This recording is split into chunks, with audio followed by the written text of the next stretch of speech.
ሁልጊዜ አመስጋኝ እንድንሆን በደረሰብን በማንኛውም ነገር እግዚአብሔርን ለማመስገን የተቃኘ ህይወት ይገባናል። ሁለት ለተደረገልን ነገር ፈጥነን ማመስገን መለማመድ ይገባናል።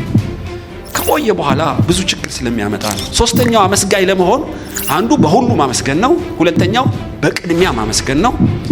ሶስት በመሰጠት ማመስገን ነው። ሶስተኛው ነው እግዚአብሔር ያደረገውን ተአምራት ፈጥነው ስለሚረሱ የነገ ችግራቸው ታላቅ ይሆንባቸዋል።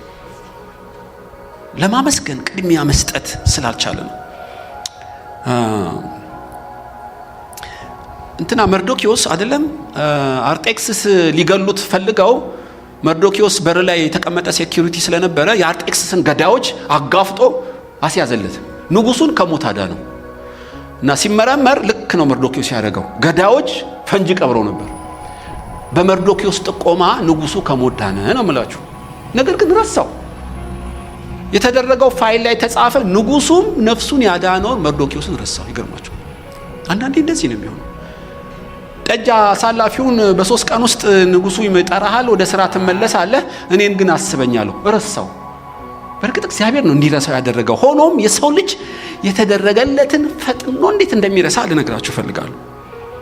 እስራኤላውያንም እንዲህ ያለ ጣጣ አለባቸው። ሁልጊዜ አመስጋኝ ለመሆን ከፈለግን በፍጥነት ስለተደረገልን ነገር ማመስገን ስንጀምር የነገው ጨለማ ሳናውቀው በፍጥነት ማለፍ እንችላለን። ስለሚይዝ ወደ ኋላ የሚስብ ነገር የለውም። ይሄ ልዩ ወገን የተባለው ሳምራዊ የማመስገን ዕዳ የለበትም። ህሊናው አይወቅሰውም። ለተደረገለት በፍጥነት ምስጋና ሰውቷል። አይ ነፃ ሰው ነው። ከዘጠኙ ልዩ የሚያደርገው እሱ ነው። በፈውስ አንድ ናቸው፣ በምስጋና ግን ይለያያሉ። ለምስጋና ቅድሚያ በመስጠት ይለያያሉ። በመከራ ውስጥ በማመስገን ባለማመስገን ይለያያሉ። ይሄ ልዩ ወገን የተባለው ሳምራዊ ሸምጥጦ ሲሄድ፣ ዘጠኙ ግን እዛው ናቸው። ሰማይ ሁሌ ይጠይቃቸዋል። ተፈውሰሃል ነበረምን? ለምስጋና ወዴት ነህ ይለዋል ሰማይ። ምድርም ራሱ ናስ ነው የሚሆንባቸው። በህይወታቸው ታሪክ አይጻፍም። ከእምነት የወጣ ገድል እንዳሩ አይነገራቸው። መንፈስ ቅዱስ ከነሱ ጋር አይደለም። ሁልጊዜ አመስጋኝ እንድንሆን በደረሰብን በማንኛውም ነገር እግዚአብሔርን ለማመስገን የተቃኘ ህይወት ይገባናል። ሁለት ለተደረገልን ነገር ፈጥነን ማመስገን መለማመድ ይገባናል። ከቆየ በኋላ ብዙ ችግር ስለሚያመጣ ነው። ሶስተኛው አመስጋኝ ለመሆን አንዱ በሁሉ ማመስገን ነው። ሁለተኛው በቅድሚያ ማመስገን ነው። ሶስት በመሰጠት ማመስገን ነው። ሶስተኛው ነው ይሄ ልዩ ወገን የተባለው ሳምራዊ እንደ ተፈወሰ ባየ ጊዜ በታላቅ ድምፅ እግዚአብሔርን እያከበረ ተመለሰ። እያመሰገነውም በእግሩ ፊት በግንባሩ ወደቀ። ቴንክ ዩ ጌታ ሆይ ብቻ አይደለም የምታዩት፣ እየጮኸ የለመነውስ ጮሆ ነው የለመነው። ሲያመሰግንስ ጮሆ ነው አይደለም። የለመነው በሰው ፊት ነው፣ ያመሰገነው በሰው ፊት ነው። የለመነው ወድቆ ነው ለችግሩ። ምስጋናውስ መሬት ላይ ለጥ ብሎ ነው። አቤት አንዳንዴ እንዲሆንልን ስትፈልግ ሰማይ ምድሩን ነው እኮ ምን ባጨረው። ከሆነልን በኋላ በጣም ስስ ነው ምስጋናችን። እንዲያውም አንዳንዴም ላይኖርም ይችላል። ይገርማችሁ የሰው ልጅ ደካማ ስለሆነ ነው። ይሄ ግን በመሰጠት ነው የሚያመሰግነው። ምናልባት ወድቆ የጮኸው እኮ ሰዓት ብትይዙ 3 ደቂቃ ሊሆን ይችላል። ግን በፍጹም ልብና ነፍስ ስለሆነች ኢየሱስ እስኪመጣ ድረስ በቅዱስ ቃሉ የተጻፈች። የምስጋናው ርዝመት አይደለም የሚወስነው፣ የድምጹም ጩኸት አይደለም የሚመስለው። ከልብ በፍጹም ስለሆነች ወደ ሰማይ አረገች። አንዳንዴ ምስጋናችን እውርና አንካሳ ሽባ እንደያዘ ሊሆን ይችላል። እና ትዝ ይላችኋል 1 ሳንቲም ነበራት እና ያችንም ሳንቲም ጣለች። ኦ ኢየሱስ አደነቀላት። እንዲያውም ኮሜንታሪ ሳነብ አይሁዶች ተንኮለኞች ናቸው ታውቃላችሁ። ብዙ ብር እንድትሰጧቸው መባ የሚሰጠው እኛው መባ እንደምንሰበስበው በጨርቅ አይደለም። ልክ እንደ ብርሌ አንገቷ ቀጭን የሆነ የናስ ገንቦ ነች እና ሳንቲም ከጣላችሁ ቤተ መቅደሱ እንደ ደውል የሚጮኸው ቅጭል ብላ ነው የምትወድቀው። ታሳፍራችኋለች። ግድ ብር ነገር ነው መጣል ያለብህ፣ ድምጽ የለውም። እንዳትጥል በሙሉ ፈሪሳይ ቆሟል። እንዳትቶ ያላት እሱ ነው። የራሱ ጉዳይ ብላ ጥላ ስትሮጥ እናያላት። ያየው ምንድነው?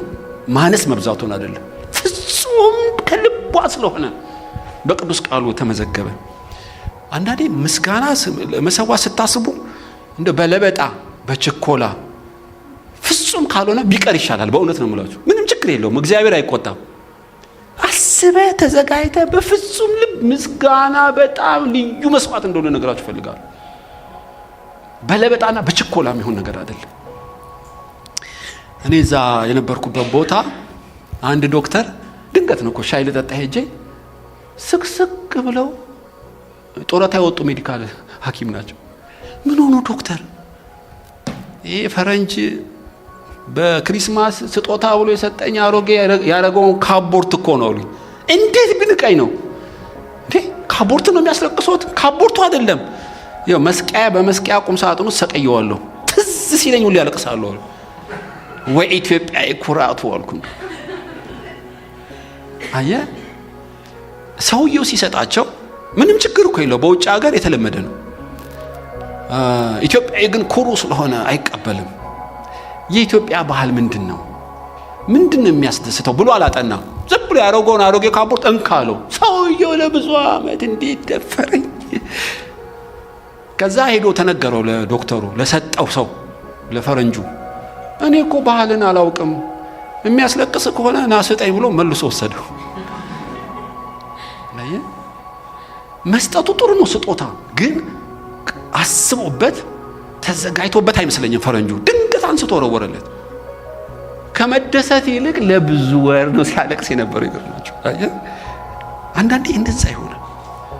እኔ አሁን አንዳንዶች አልሰማችሁ ከሆነ ሰሞኑን ሰርፕራይዝ አድርጋኛለች ቸርች። ድንገት እብድ ያለ ቤት፣ በእውነት እኔ ቤቱ ብቻ አይደለም የሚያምረው ልነግራችሁ። እኔ እነሱ አላቸው ይሄ ለኔ ገዙልኝ ማለት ጀምሬያለሁ።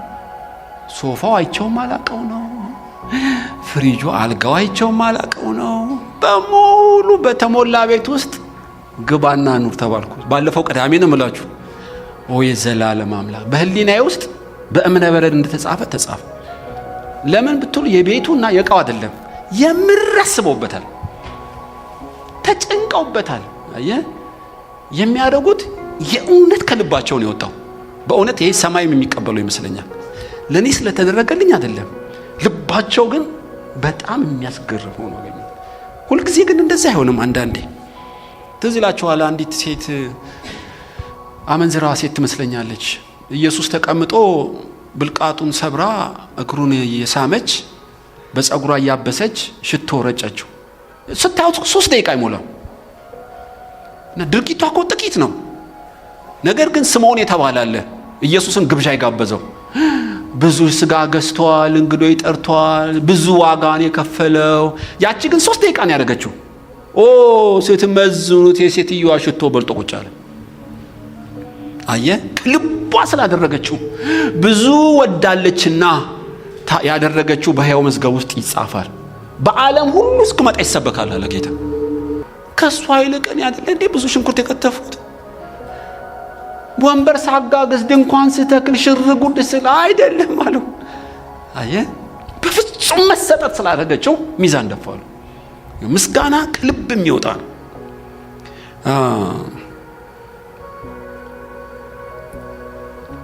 በዝግጅት በልብና ከትህትና ከሆነ በሰማይ አምላክ ልብ ውስጥ ተጽፎ ቁጭ ነው የሚለው።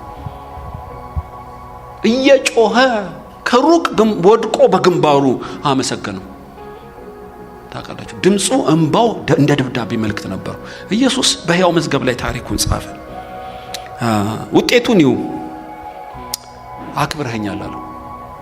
በቃ እግዚአብሔርን ሊያከብር ሊያመሰግን እኮ አይልም። እግዚአብሔርን ሊያከብር የተመለሰ ይሄ ብቻ ነው ብሎ ሰማይ መሰከረለት። እድር ሰብሰባ ሂዱ፣ ቀበሌ ሂዱ፣ ትምህርት ቤት ሂዱ፣ ሰማይ የሚለው ምንድነው? አክብረኸኛል፣ አክብረኸኛል፣ አክብረኸኛል። ይከተለዋል። ይሄ ድምጽ እኮ እንደሚዳቋ ነው የሚያፈጥነው። በእውነት ለምን? በፍጹም መሰጠት አመስግኖታልና ሰማይ ምስጋናውን ስለተቀበለ ይሄ ሰው በዳመና ውስጥ ነው የሚኖረው። ለምስጋና መቅረብ ዳዊት ለዚህ እኮ ነው በበገና በከበሮ በሌሊት እነሳለሁ አመሰግነዋለሁ። ዝግጅቱ ራሱ ልነግራችሁ አልችልም። በፍጹም መሰጠት በራቁቱን ይዘል ነበር ይላል። ሜልኮል ግን እንደዛ አይደለችም። ለጠጥ ብላ ፎቅ ላይ ዝግጅት የላትም፣ መሰጠት የላትም። እግዚአብሔር በሷ የሚቀጥል ነገር አላደረገም። አቆመው፣ ምንጯን አቆመው። እምነትህ አድኖሃል እና ያለው አይደል? እርሱም ተነስና ሂድ እምነትህ አድኖሃል አሉ። የሚያድን እምነት ነው ያለ። በስራ የሚተረጎም ነው እምነት ያለ። ያው እምነት ነው ያለ። አምላክ ነው የመሰከረለት። እንዲያውም ቁጥሯ ጥቂት ብትሆንም ይሄው በሉቃስ ወንጌል እስከ ምጽአት ልትኖር ሕያው መዝገብ ውስጥ የለምጻሙ ታሪክ ገባ። በአስተማሪነት የምስጋና ሞዴል ያደረገው ሁልጊዜ አመስጋኝ እንድንሆን ምን እናድርግ? ከዚህ ከልዩ ወገን ምንድነው የምንማረው?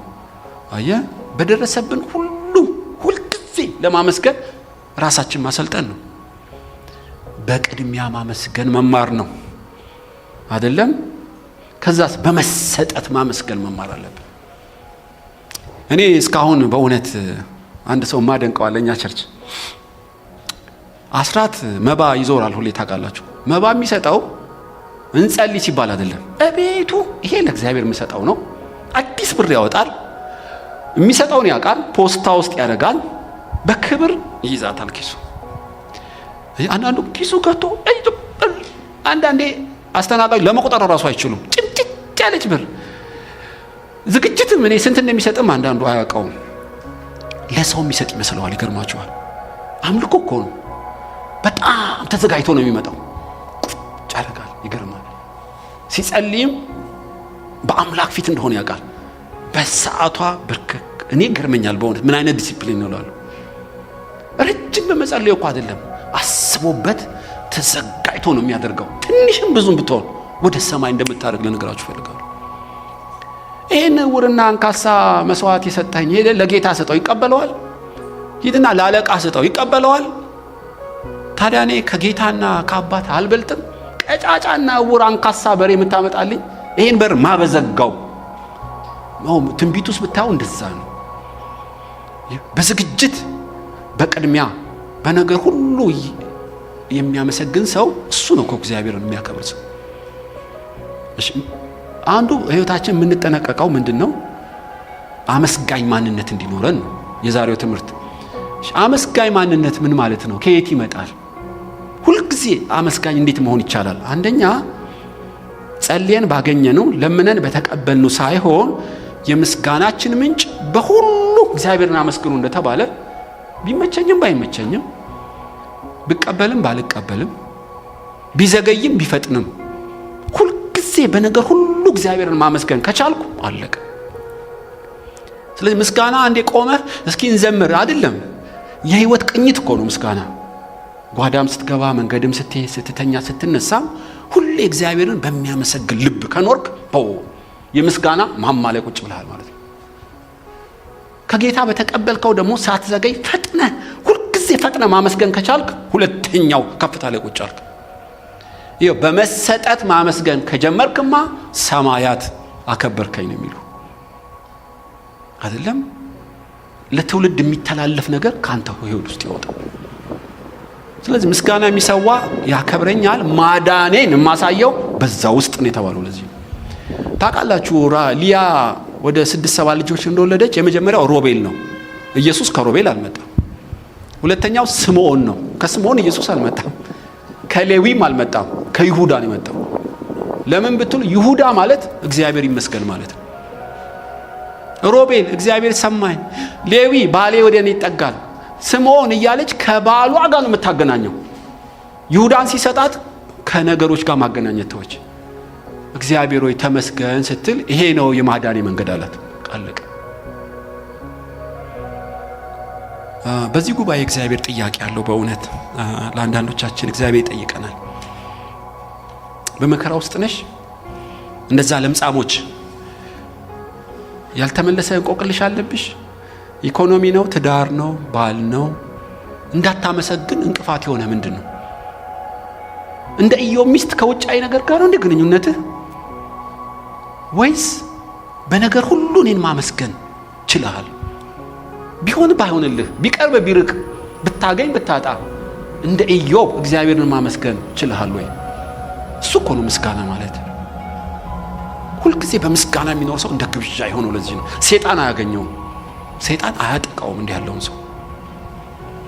በነገር ሁሉ የጌታችን ኢየሱስ ክርስቶስ አምላክና አባት ይባረክ፣ በነገር ሁሉ አመስግኑ ተብሎ በወንጌል ላይ በመልእክት ላይ የተጻፈው ለዚህ ነው። ሁልጊዜ አመስግኑ፣ ይህም የእግዚአብሔር ፈቃድ ነው ተብሏል። ሁልጊዜ አመስግኑ። ሮሜ ላይ እግዚአብሔርን እያወቁ እንደ እግዚአብሔርነቱ ስላላመሰገኑት ስላላከበሩት የሚያመካኙት አጡ። ማመስገን፣ በነገር ሁሉ ማመስገን። 2 በቀዳሚነት ማመስገን። በእውነት አባታችን ሆይ በሰማይ የምትኖር ስምህ ይቀደስ። የጸሎት ጅማሬው ከምስጋና ጀምር።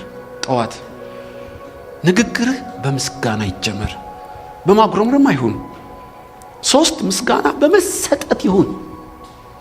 በዚህ ሰዓት ሰማይ ይመሰክርልሃል፣ ትውልድ ይናገርልሃል፣ ምድር ካንተ ጋር ትወግናለች። ህይወት ሁሉ እንደዚህ እንደ ለምጻም ሰው ከክብር ወደ ክብር ይቀየራል ማለት። ልዩ ወገን፣ እግዚአብሔርን ያከበረ ወገን፣ እምነቱ የሚያድን እምነት ያለው ወገን፣ ታሪኩ የሚተላለፍ ወገን ተባለ።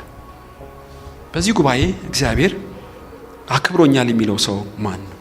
እግዚአብሔር ይሞግታል። በእውነት የምስጋና ህይወት አለ ሆይ? ልጄ ሆይ የምስጋና ህይወት አለሽ ሆይ ይላል። እንጸልያለን።